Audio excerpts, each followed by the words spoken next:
Joining me is Jay Salpeter, a private investigator and former New York Police Department detective. He spent a lot of time in interrogation rooms. Also here, former Court TV anchor, criminal defense attorney, and legal analyst Jami Floyd. Good to have both of you guys here. I want us to take a look at another interrogation tape. And Jay, before we roll it, tell me what we're going to see, so we'll kind of be looking for. Well, we're going to take you right into an interrogation where you're going to see actual tactics by the detectives and how they feed you the facts of the crime. Because you remember, Gov, in order to arrest somebody on a confession, you have to have facts and consistency in the confession. And watch what happens at the end of the tape with regards to the gun. Okay, let's watch it. You want the truth, and you know what the truth is. You're having trouble with the memories or flashbacks. You know what happened. You're scared to tell us. I don't blame you. Come on, Michael, you're doing good. Tell us. Let's do this today. Let's do it. Seeing the girl, I remember seeing her down. I remember one girl screaming, terrified. Okay? I don't know if this is real or not, or if this is, Michael, it's real. It's okay. You can present it to us any way you want, but it's real. You ever seen that gun before? I'm not positive. Does that look like a gun you've seen before? It looks like a gun I've seen before, but I'm not positive. Is that the gun you shot somebody with, Mike? I don't. Is that the gun you walked up behind somebody with and shot in the head? Is that the one? Now, the police officer made physical contact with a suspect, and he actually took a gun and put it in the back of someone's head. Correct. And believe me, that was not a love tap when he went like that, if you felt Is that legal? No. Okay. No, it's not legal. But it's on tape. How in the world, Jami, how on God's earth did that ever result in a conviction?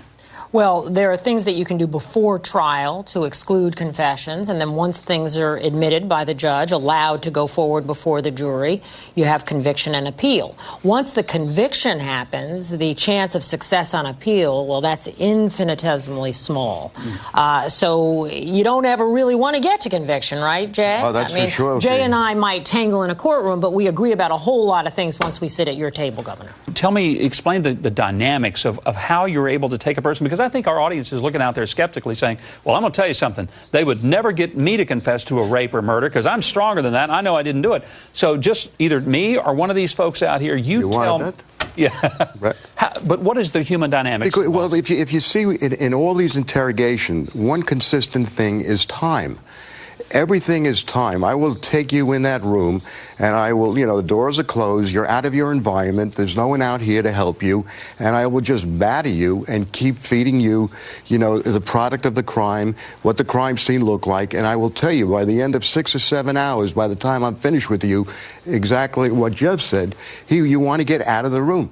You need to get out of the room, and it's a way to get out, believe it or not, by confessing. And there's a consistent theme in the false confession, and Jay, please step in if you disagree, but I bet you'll agree.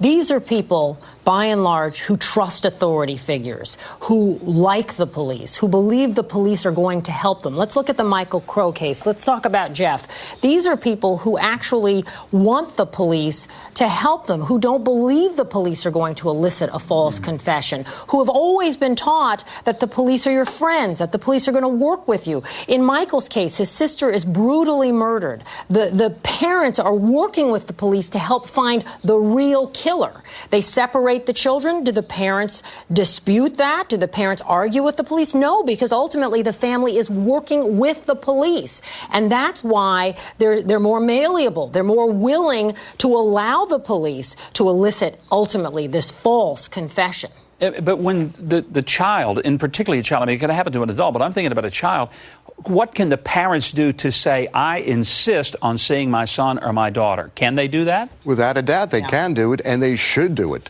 But the police are lying also to the parents. They're saying, what are they telling the parents? And lying, by the way, is legal. Of course, lying. The police can lie? Yes. Legally? Yes. Why? Well, there's nothing in the Constitution that prevents lying in the course of an investigation. Trickery. Let's be fair to the police for a moment. The police are trying to find a killer in many of these cases, or in other cases, a rapist or other hardened criminal. They're trying to protect the community. So they have exigent circumstances, and they have to do what they have to do to solve a crime quickly. And so lying is permitted in the course of an investigation. The actual detective in an interrogation interrogation knows if he has the right person. And, you have the good detectives, the bad detectives. It's like anything else. And the suspect, who is the hardened criminal, understands this. We're talking to the good folks, to the good people like Jeff and Michael, the person who stumbles into the criminal justice system with no real history, no real knowledge of how that system works, and finds themselves caught up in a system that really doesn't anticipate working with the average American citizen. When you're suddenly a suspect, you need to clam up and call a lawyer. That's the takeaway. Jeff, there's like 25% of the people who are convicted after a confession that are innocent? Well, the conviction rate once a confession is introduced is 80% conviction rate. Now, of the 258 DNA-proven wrongful conviction cases, false confession is the cause in 25% of those cases. There's your perfect example. If you're confessing to a crime and you're being arrested, but, when like Barry Scheck comes in or the DNA attorney comes in and then you're proving that you didn't do it, it's telling you, Governor, something's going on wrong in those interrogation rooms. And it sounds like what we need to do is to make sure that as we teach our children, respect the police, cooperate, be nice, be friendly, do all that. But if they bring you into an interrogation room, we need to tell our kids, you immediately demand that you get an attorney or that you have me called and get an attorney. It sounds like that's what has to happen. Respectfully. Audience, how many of you does this surprise and scare you a little bit? Anybody? Pretty much everybody, except those of you who are guilty. I know. Well, I want to say thanks, Jay, Jamie, Jeff. Got the J's here. Thank you. Great job. Very revealing, very enlightening. Don't go away because we've got more. We'll be right back.